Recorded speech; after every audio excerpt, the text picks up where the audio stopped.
Howdy, everybody. Bob Tallman for No Spin Rodeo. No politics, no BS, just hard-hitting news and rodeo commentary from two of the most trusted sources in our sport. Kendra Santos, Tommy Joe Lucia. Listen up. Here we go. Hello, everybody. Welcome to No Spin Rodeo. It's episode 98. We're sometime in February. I'm in Utah and there's no snow. And ironically, we have the new Miss Rodeo America. But let me start with welcome my most favorite person who has her royal red presidential jacket on.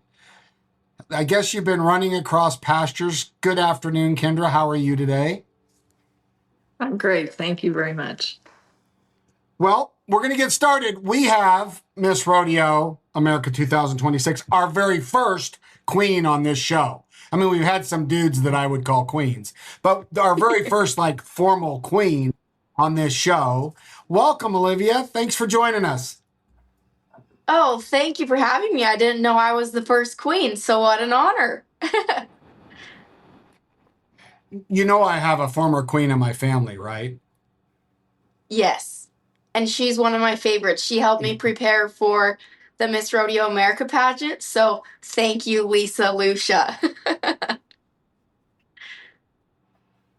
Yeah, Lisa's one of our favorites. I have a question for you up front, Tommy Joe, because I was doing just a lightning round with myself before we got on here, because I'm like, ironically, for the girl who never even wore mascara till she hit 50, I am friends and very, very fond of so many Miss Rodeo America's past. But I do have a question for you before I mention a few of them.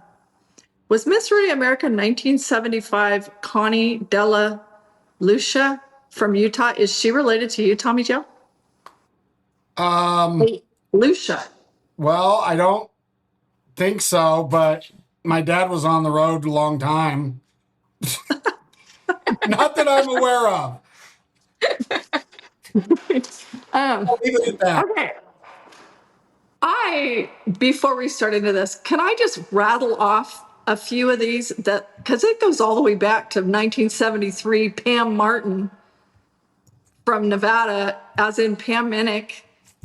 And I'm like, I just started down. I'm just going to do it. 1978, Elma Beth Carroll. Has to be Truett Carroll's daughter, Dick's sister, as an aunt to Anna Fatima Brochet Carroll. 1979, Debbie Johnston. Do you know who that is? That's Debbie Garrison. Oh. Married Walt, right? And a dear friend. 1982, Donna Keffler. Coors. 1983, Brenda Lee Bonagofsky. I don't want Donna to send me a nasty text. Why? Donna Keffler is notorious. Why would she send you a nasty text? Well, because if I said that she was that so long ago. Keep going. Keep rattling. No, this is a matter of public record. Okay, 1983. Brenda Lee Bonagofsky. Do you know who she is? Me? Yes. I don't know names and people. Okay, Brenda Lee Bonagofsky, 1983, went on to marry the 1984 world champion all-around cowboy Dee Pickett. So, 1984. Sorry to take you so far back, Skippy, but I love this stuff. Sandy Meyer. Well, how old was I in 1980? I didn't know her back then either. But anyway, she's now Sandy Brazil, as in Trevor's stepmom. Really? Okay. 1988, Kelly Dilka. She was my husband's cousin. She married NFR calf roper Daryl Lambert, who's a dear friend of mine. 1989, Chrissy Sparling, great friend of mine from Cal Poly. She was Miss Cal Poly Rodeo too. Okay, 1990, Joni James. Joni, super sadly, this last year, we lost her young and suddenly to a very freak situation and sudden illness. But she married world champion steer wrestler Mike Smith. And Joni's mom was Miss Rodeo America in 1962. Karen Lavens. I see a trend here, Olivia. We might have to ask you about it. I see a trend. Keep going.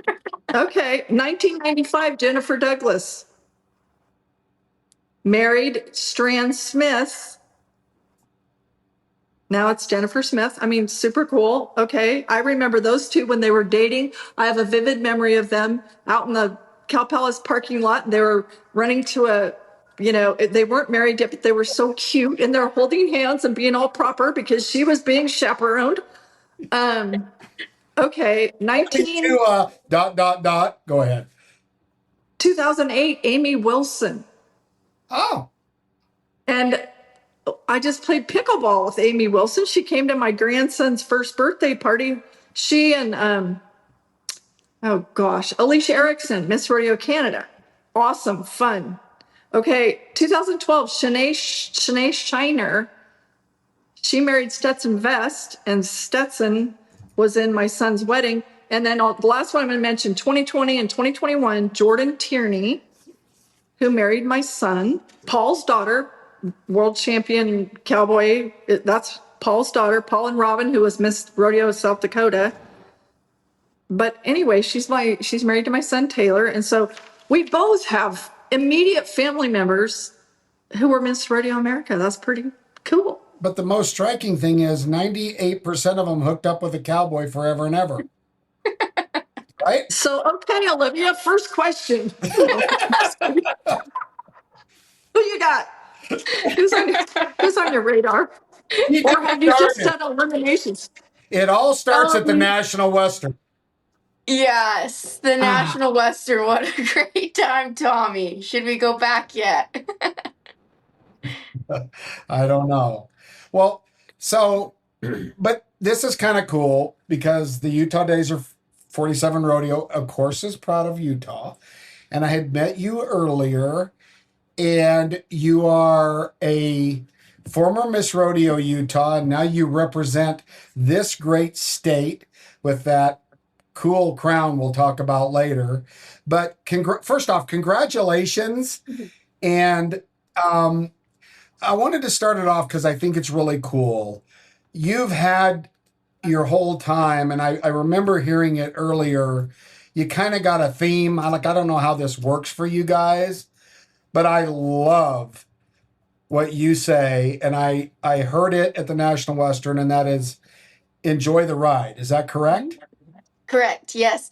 And that's just something that... Okay, so that's personal to me and something that I came up with because a lot of queens in the past used to do a platform, and you take it into your own hands of really how deep you want to dive into that and what you want to do with it. And at first I thought, okay, if I'm going to do a platform, it's got to have something with meaning, because if you do that all year round, you should want to keep going with it. And so when I came up with Enjoy the Ride, I just took off with it. And for Miss Rodeo Utah, we did a merchandise line and stickers and things to promote the logo for it. But more so than that, it was something to connect me with the people I was meeting.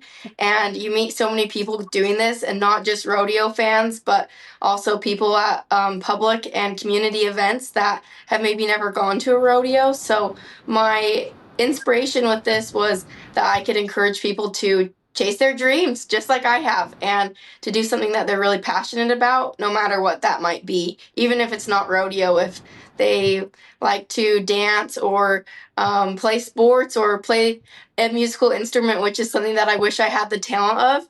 I think that's amazing. And so I think using the Enjoy the Ride was something to inspire others, but that's really inspired me too, to find out more talents that people have. I have an Enjoy the Ride thing, because did I hear that you enjoy riding dirt bikes? I do, yes. Thank you to my dad. He's taught me to do that, and my brother. So we have a good time in the summer in Utah in the mountains, and it's something that I miss. Oh, I can't wait to go back and do that when this year's over.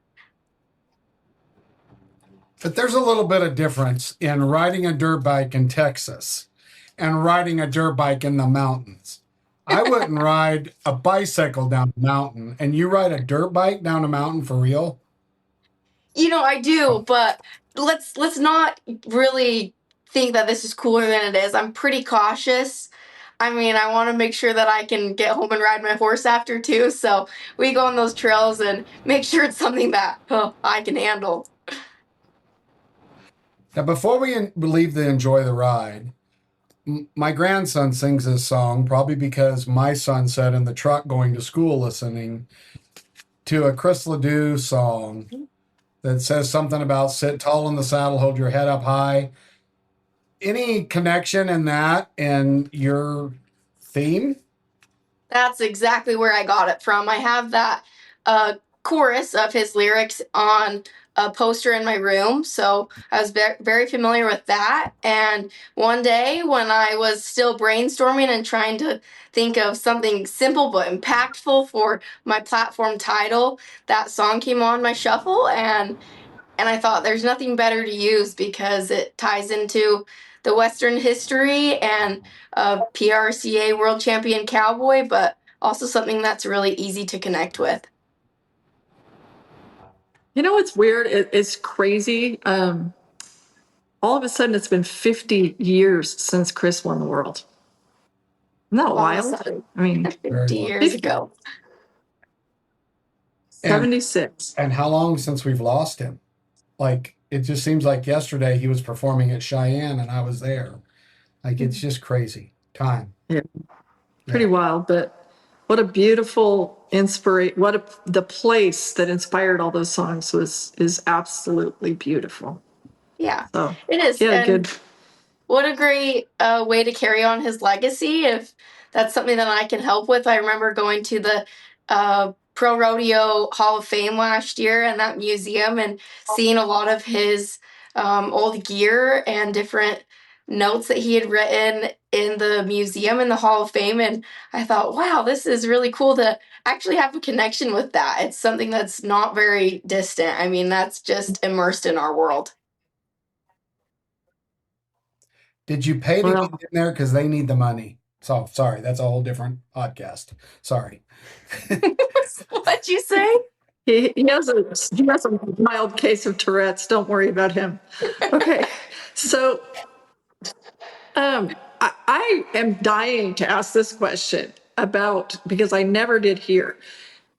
Right before we were all headed to Las Vegas, the EHV1 equine, the virus broke out, and it was determined that Miss Rodeo America was, for the first time in history, as far as I know, going to determine horsemanship without horses. What did they do? How did that go? They did the best they could with that situation. Like you said, it was right before we left for the finals. So, how do you make a decision of what to do with less than a week before people start traveling to Las Vegas? And so, they came up with the idea to submit a pattern virtually, which is one of the patterns which we would have had the opportunity to ride at the pageant. And so the good thing about that virtually was we could do it as many times as we wanted. And we got to pick what horse we would ride and then submit whatever pattern we were the most happy with. So that worked out really good. And then going to the pageant, we didn't know what exactly they would be doing with that video. But when we got there, we had an additional interview with the judges that we got 8 minutes to first commentate on the video, and they played that on a big screen for us to watch and talk to the judges about. And then they just asked us more hypothetical questions about, if this happened at a rodeo, what would you do? Because whoever wins Miss Rodeo America, it's likely that you'll have to think on your feet and be able to handle these situations, which, looking back on it now, I mean, some of the things they've asked me already, I've had to handle. And that interview was another time to connect with the judges, which has never happened. You never get 8 extra minutes to talk with the judges. And in the past, everyone drew the horse that they rode, right? And in this case that it happened, you got to pick a horse. So was that like an advantage for people who had access to fancy reining horses and stuff, do you think, or not necessarily?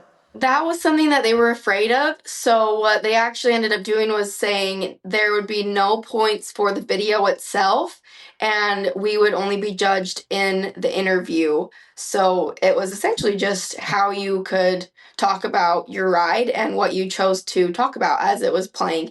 But that was also hard with the time of year because the weather was getting cold and some states didn't have access to indoor arenas because of EHB1. Places had shut down. So they said wherever you can ride, if it's a pasture out back, if it's somebody's mud puddle, I mean, get that video submitted because you've got to have something. I gotcha. Well, I mean, there are plenty of times when you can tell a lot more about someone's horsemanship when they draw the, I hate to say dink, but every once in a while, in the It's true. course of your year this year, you do realize you're going to be thrown on horses that are like, It's already they're both like, She drew a what? couple dinks in Denver, trust me. And the only person we would put on the dinks was her, frankly. Mm-hmm. So there you have it. Well, I mean, when NFR flag horses dump world champions in the middle of the arena, you know, I'm assuming that you're going to run into that. So I guess it being a sport about it, I mean, even if you end up dumped, there's a lot to handle thinking on your feet or on your butt in the dirt or whatever, right? I mean, I don't know if you ever get put on a dangerous one, but I'm guessing it's bound to happen. Yeah, I mean, considering how many times we ride and we are on unfamiliar horses, and a lot of the times it's horses that have been to a rodeo but maybe haven't done what we exactly need them to do.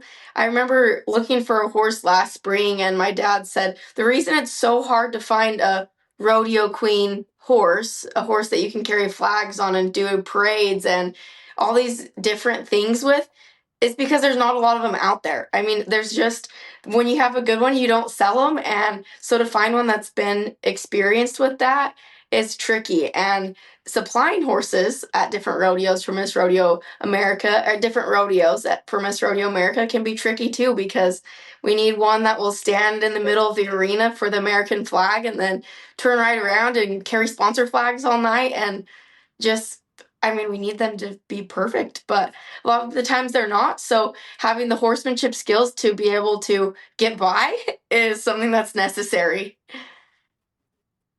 Yeah, I feel like basically you need kind of the same qualities that the flagger needs, right? He can't have one jigging sideways and jumping out of his skin and all that kind of stuff when he's trying to flag. So anyway, That's a good way to compare That it. kind of leads into the next question.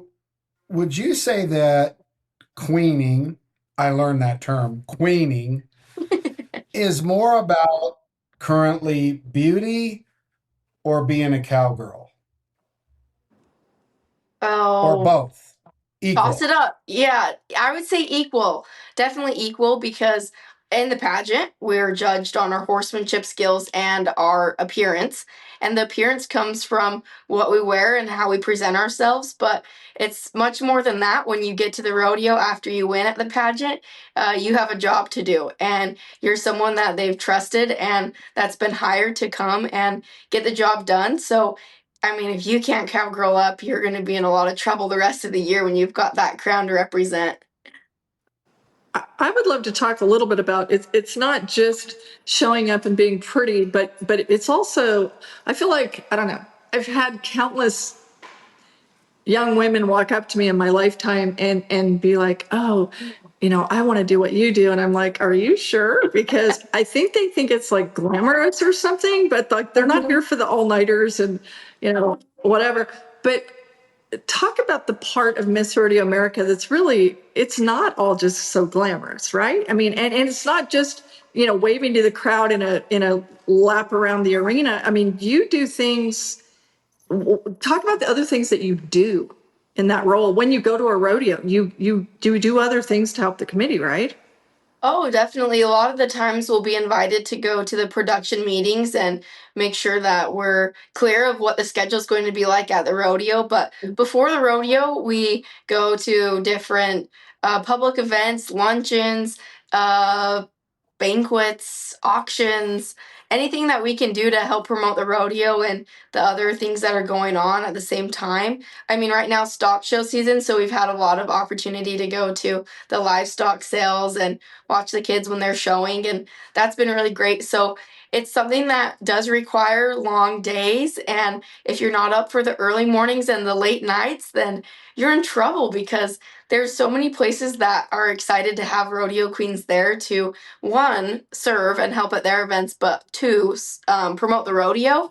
And it can be very tasking, but I even think getting to the rodeos, and this is for the cowboys who travel all year round and the rodeo personnel who are hauling stock and getting their equipment there to the rodeo. I mean, I go on the road by myself and I've got 4 suitcases to get around the airport, and people are looking at me like, wow, this girl, where's she going? She must pack heavy, but it's all the stuff I need for the 3 months I'll be on the road. So it's learning how to take care of yourself and accept help whenever you can get it, because there's a lot of times where the help is so appreciated. So that leads to my question. How you're a licensed cosmetologist, correct? Correct, yes.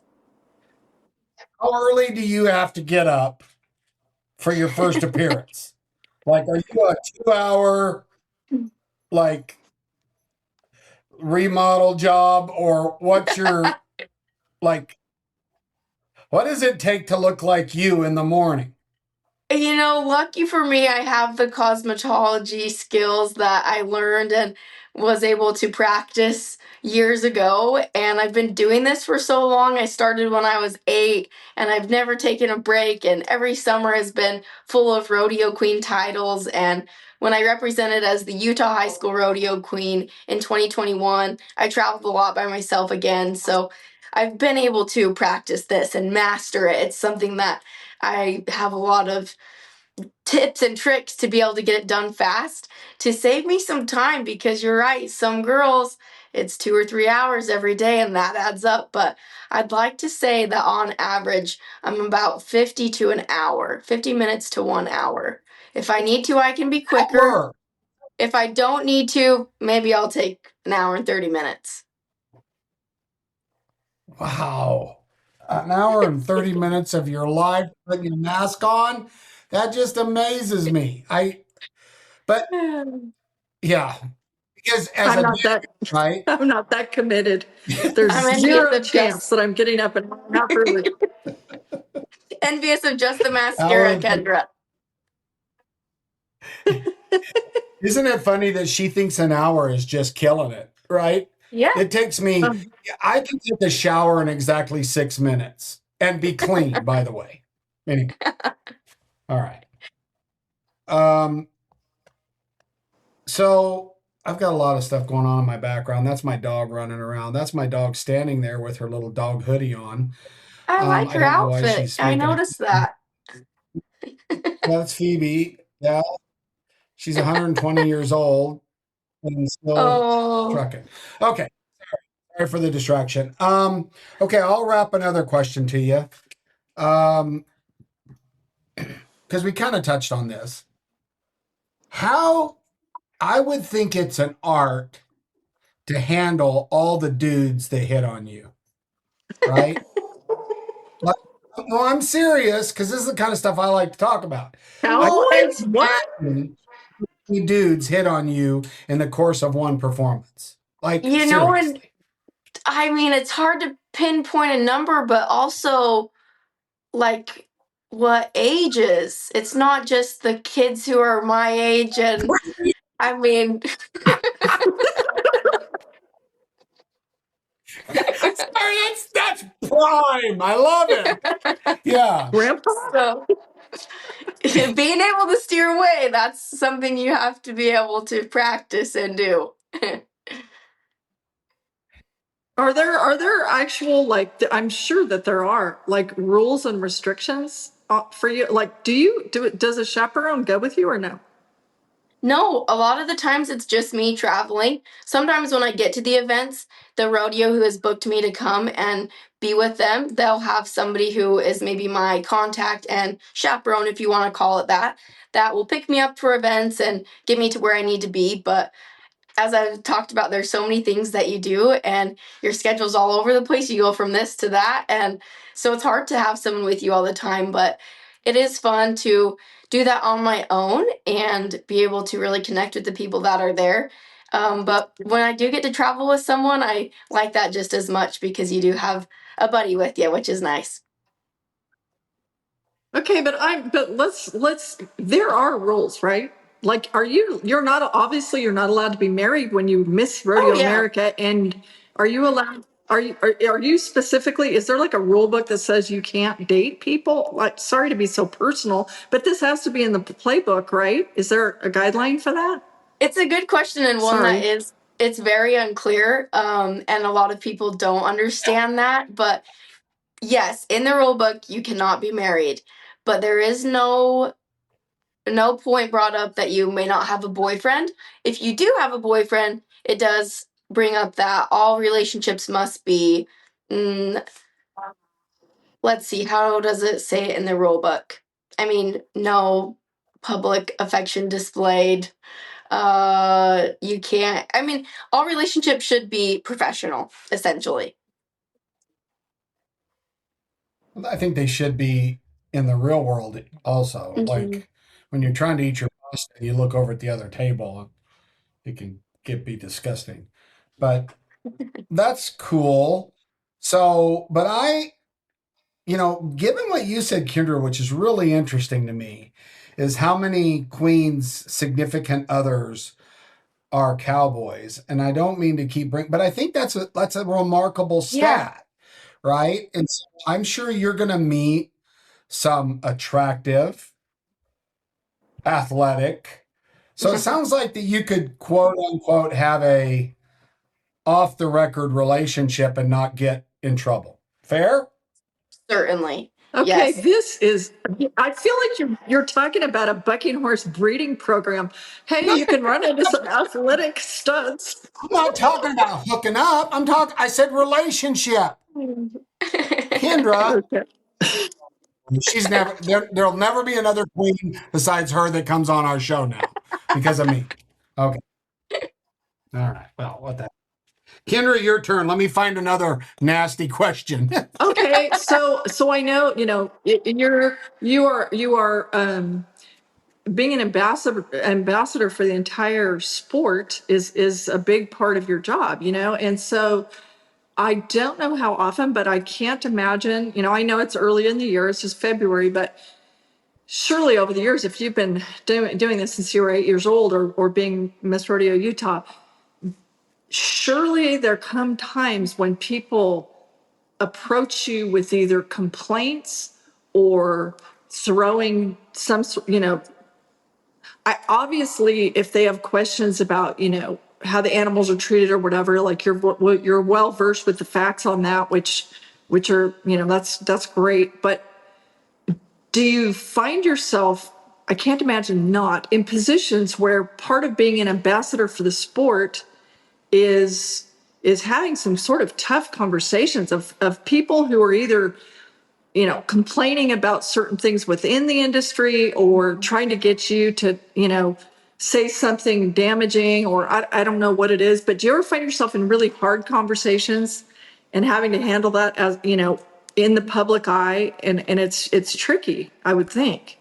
It is tricky because it's oftentimes about the other people or events that are in our industry. Oh, did you see what they did at this rodeo, or what so and so did, or who's on this committee now, or did you see the judges at this rodeo? So it's people that I'm automatically ready to stick up for because the people that I've been able to work with and get to know on the committees and at the events, you get to see exactly how much they care about this, and that they're really doing it because they want to better the sport of rodeo and they're doing it for the contestants. So it's not all sunshine and rainbows, and there is a lot of things that come up that you have to be prepared for it and think before you speak and understand what you want to say and how you can handle it, and maybe just not even getting into it because the arguments just aren't worth it. So say your piece and get out.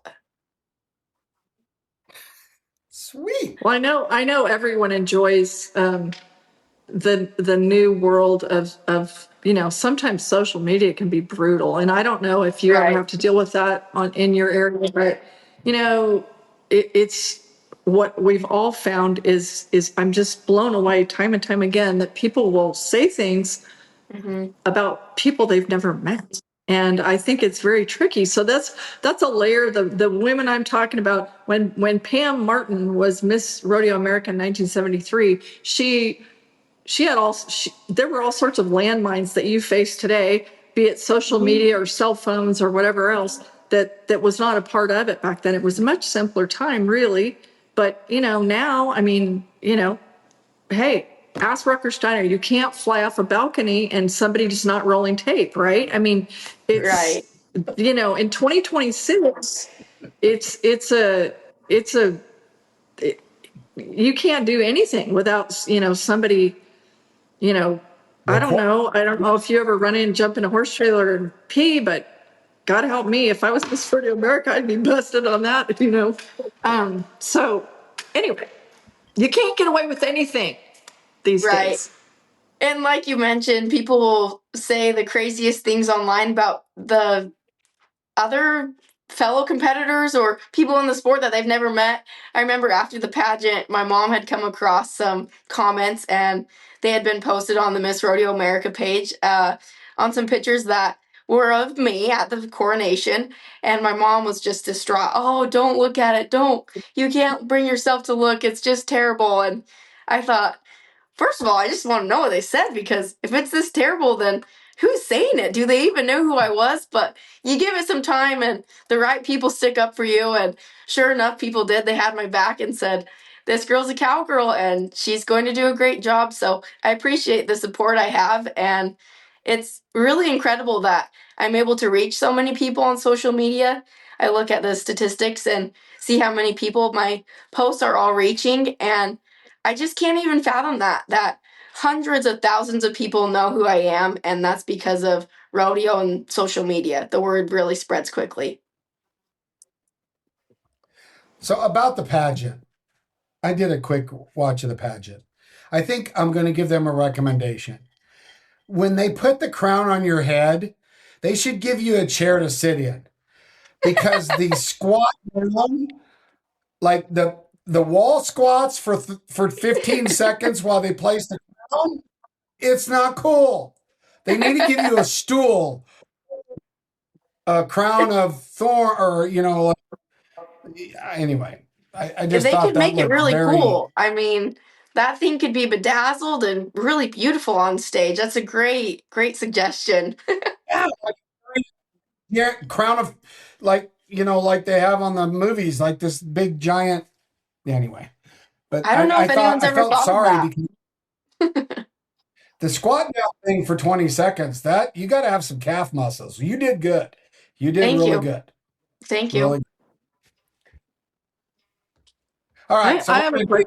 oh, go ahead. You go first. I'll go second because I've got a Okay, tough. I just would love to take it back. Why did you want this job? This is something that when I was little, it was a dream to be Miss Rodeo America. That seemed like the best thing ever. And those were superstars and role models to me, the girls who got to wear the crown. And then as I got older and really understood what the job required, it made me want it even more, because all the things that I have practiced and studied and done lead to this. And it's the perfect way to end my career. But like you said, the pageant was great. And that was an exciting moment to have the crown on my hat. But that's not where it ended. It's a whole year of being able to travel and meet more people that I've studied and that I've heard so much about, and that I've just hoped that I could work with one day. And these experiences this year, they won't just end after I place the crown on the next hat, but experiences that I can take down the road, and hopefully continue to work with rodeo committees after this and continue to support the sport of rodeo. So, question for you. Mhm. We read all this stuff about pageants, and you obviously started pageanting, queening when you were 8. But you read all these stories about how like nasty it can be. And there's nothing worse than a young lady angry, right? And subtle stuff, right? So just a quick question.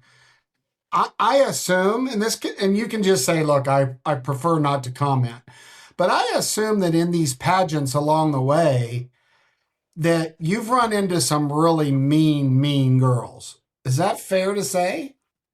In my experience, I really haven't. And I think that my personality might keep me away from that because I I feel that I can connect with people really quick, and if that connection's not there and I don't see that the intentions are pure, then I'll just avert and get out of the situation and just look out for myself in that way. And so all the girls that I've been able to compete with and get to know because of the pageant world have been great. And we had a big discussion at the Miss Rodeo America pageant, and I look back even now thinking about Miss Rodeo Utah, the very last day before coronation. We all go to dinner, and everyone is sharing their most favorite thing about that week, and a lot of it has to do with sharing time with one another.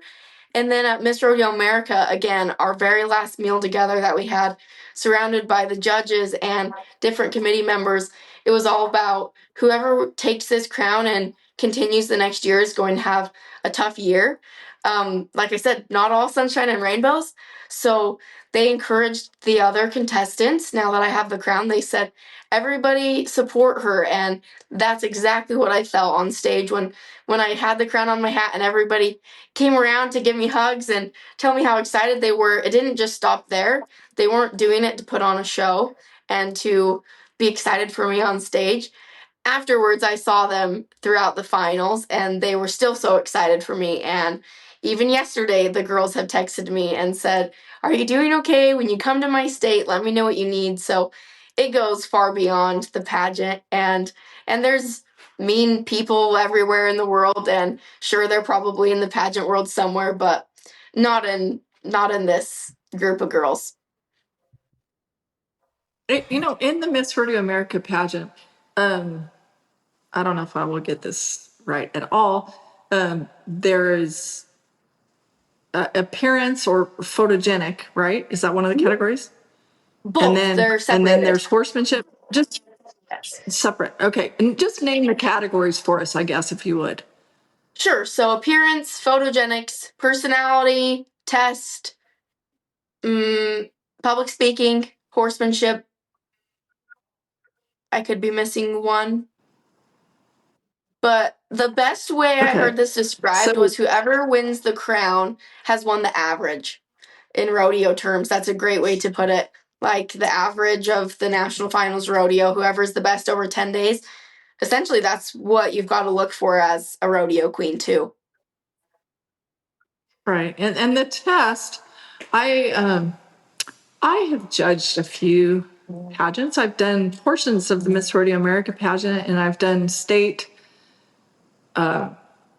queen contests in high school. And the test part, I will never forget asking one question. I thought, well, I'll just start kind of easy, and it was back in Trevor Brazil's prime. And so I asked what she could tell me about Trevor Brazil. And she said, I'm pretty sure he's a shoot dogger. Swear to God. And I was just like, this poor thing. But I don't know how really next level the questions get. Like, I'm assuming that when you guys are studying, I know that when I worked for the PRCA, both times the PRCA media guide that's not printed anymore these days, but it the pageant contestants carry that around like a Bible because it was Oh, packed full of information or whatever. And so what do you use to study, and how detailed are the questions? Like, are they trying to trip you up? yeah, it's hard. And when we took the test at Miss Rodeo America, it's worth 300 points of your whole overall score. And I remember this question specifically. It was, what is the NFR Open? Where is it held? And what are the dates? They wanted to know the dates of this rodeo. So here I am trying to track back. Okay, if I was at Ogden Pioneer Days on the 24th and I had this on the 22nd, what days were the NFR Open? So it's even things like that where, yeah, you've got to know the material, but back to even when it was held this year. And a lot of it, some people think that's wasted knowledge that you'll probably never really use. And I could disagree with that because there's many questions about world champions and who is leading the standings now and different rules at the rodeo. A lot that are popular are the weight requirements of the steers and the cattle and even the bucking horses and bucking bulls, or it's how late can a cowboy enter the rodeo or turn out of a rodeo, and different fees. So it makes you very aware of what the cowboys are doing and the rules that they have in place, and makes you respect them more because it's not easy for them either. They've got to know their stuff too. Pretty detailed. So the test is it both written and verbal? Like, So do the they grill you test verbally is to see? a good question. The 300 points at Miss Rodeo America for the test award is strictly written, and we had a scantron and it was some multiple choice and some true or false and fill in the blanks where you just had to know the answer yourself. But then we also have the interviews where it's your horsemanship interview and your personal interview, which that gets trickier because you have some knowledge points awarded and personality points, but there's not any, I guess, test material specifically in those. The judges get the say on if they think you got the answer or not there. Well, and I think that it's just like college, right? You know, you take these tests and you're probably not going to remember when you graduate the specifics of the test, but the fact that you engaged, right? You Yes. truly engaged in the sport, I think is the key contributor for the reason that you need the 300 question Scantron test to see that those people that really have dedicated some time and effort into understanding what it is we do, because what we do is very, very unique, right? I think so too. That's exactly right. When I was studying, I knew that this would pay off because it wasn't just if that's going to be on the test, but it gave me so much confidence in myself because I knew it and I had worked for it, and I do understand the sport, which helps a lot when you're going to events and trying to answer those difficult questions that come up. You've competed in a lot of pageants. Have you competed in rodeo or any other sports? Yes, other sports I started with when I was really young. My family didn't grow up rodeoing, and that was something that we just learned as we started when I was young. But I was also a cheerleader and basketball player, and I danced when I was really little. And then when I was 8, I competed in the rodeo queen pageants and horse 4-H and a junior posse program that really got me involved in the speed events, which I was excited to run poles and barrels and stuff as a kid. And then in high school, when I started there, I was in the Utah High School Rodeo Association for 3 years and got to run barrels there too. But my passion has always been rodeo queening. And I think it's because I started so young and really got a good appreciation for what it is. So you won the Desiree Larson Memorial Achievement Award. Yes. Is that photogenic, or does that mean you're the hottest of the hotties, or what is the Desiree Memorial Achievement Award? This of the was really competition? special. She's past Miss Rodeo Utah and was on the Miss Rodeo America board for a long time, is a past Miss Rodeo America Hall of Fame inductee. And this award was for whoever sold the most raffle tickets before the pageant. And we were sent these raffle tickets to promote the sponsors who donate, and they would sell these to then also give the proceeds to the Scholarship Foundation and help with that. And I was determined to win this because it's a past Miss Rodeo Utah, and it's a great award to win, and be able to support the sponsors who do so much for Miss Rodeo America. So I sold those tickets like crazy. I think that if I remember correct, the second and third place were close in ticket sales. They were about $3,000, and my final ticket sale amount was $5,060.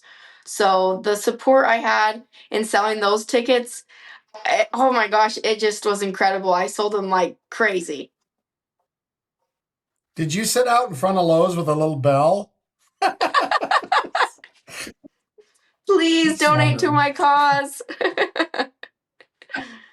What about the cost of the Rodeo Queen game? Because I can't imagine that you wear the same thing over and over like I do. And what about the cost of what the clothes and the chaps and all the things? Is it expensive to do that? It is expensive, and there's a lot of great designers who are, I mean, as good as designers as the people who sew for country music artists and different superstars on Broadway, but there's ways to get around that and to save some money. However, I think it's something that if you're committed to this and you're willing to do it, you'll save your money and save all those pennies so that you can get the designer dress that you've always wanted. And I'm grateful that I've had support from sponsors to help me with the clothes and my parents. I can't get into the details too much because we've never told my dad the amount we spend. So I think he'd be shocked to hear. But it's something that you feel like $1,000,000. You look good, feel good, ride good, and the Is designers who are is there involved. any sort of a recycling program? Like, are there any recycling programs for like at the end of your reign and you have 82 pair of boots? Is there a recycling program to like give it back to? Everybody wears a size 7 double E, Kendra. Or do they just have to squeeze it? There must Sometimes be something. there is It's a some fair groups on question. Facebook. Closet clean out. Nobody ever sees me do a Yeah, closet clean out because I wear them until they have holes in them. Oh yeah, that's in fashion now. Oh, okay. it That's a fair question, mister. is. Because I, these people, I'm guessing, how many pair of boots do you have? Too many to count. A closet full of them. hey, These Kendra, rodeo. the crown they hand the crown down. It is recycled. I'll My tell you that. boots have had the tops chewed off of them by puppies who died of old age 10 or 20 years ago. That's Well, true. we promised Olivia that we would only go 45 because imagine this, she's got another appearance. It never ends. So we've got to wrap it up. But I do want a one final question from me, and then Kendra can have one final question, then we'll wrap it up. All this work, all this effort since you were 8 years old, what do you get out of it?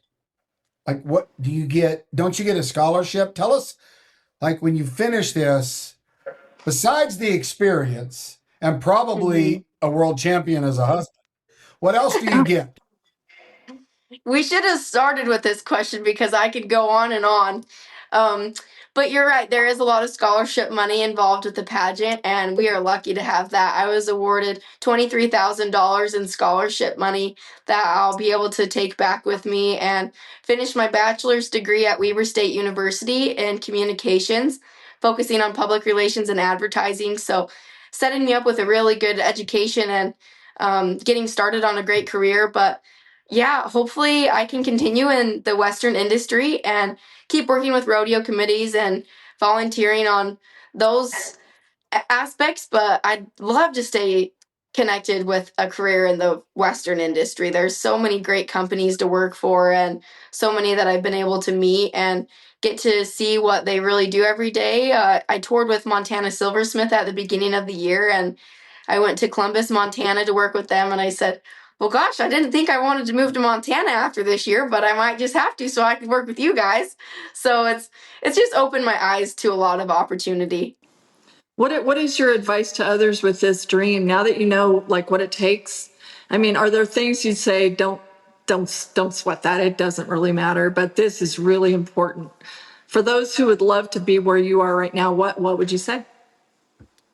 I would tell them to take it serious because it is a job, and the pageant was a week-long job interview that incorporates a lot of talent and skill, but don't skip the steps that you need to take to get there. I mean, get to know who you are and what your values are and what you really stand for. I think that's the foundation of all of this because yes, you're representing the PRCA and Miss Rodeo America, but you're also representing yourself when you travel places, and the reputation you want to have will stick with you for a long time. And so I would say that take it serious and commit to it.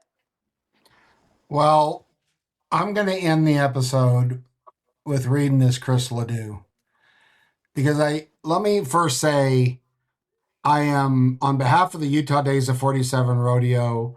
We couldn't be more proud of this. The fact that you're real, you're organic, you're you. And to me, that is a true quality of a representative of an entire industry. So congratulations and continue being you. So I'm going to read this in case you're out there and you're 8 years old and you're learning how to put on makeup, or actually for a 56-year-old guy like me, this little line means something. And this is what Olivia is packing with her this year. Sit tall in the saddle, hold your head up high, keep your eyes fixed where the trail meets the sky, and live like you ain't afraid to die, and don't be scared. Enjoy your ride. Olivia, thank you for joining us on No Spin Rodeo. We hope you've enjoyed it as much as we have. God bless you. Continue to represent the sport well. Get off to your next interview. You've got like 3 minutes to get out the door. Thank you for attending. Thank you for listening to No Spin Rodeo. God bless you all. We'll see you next time.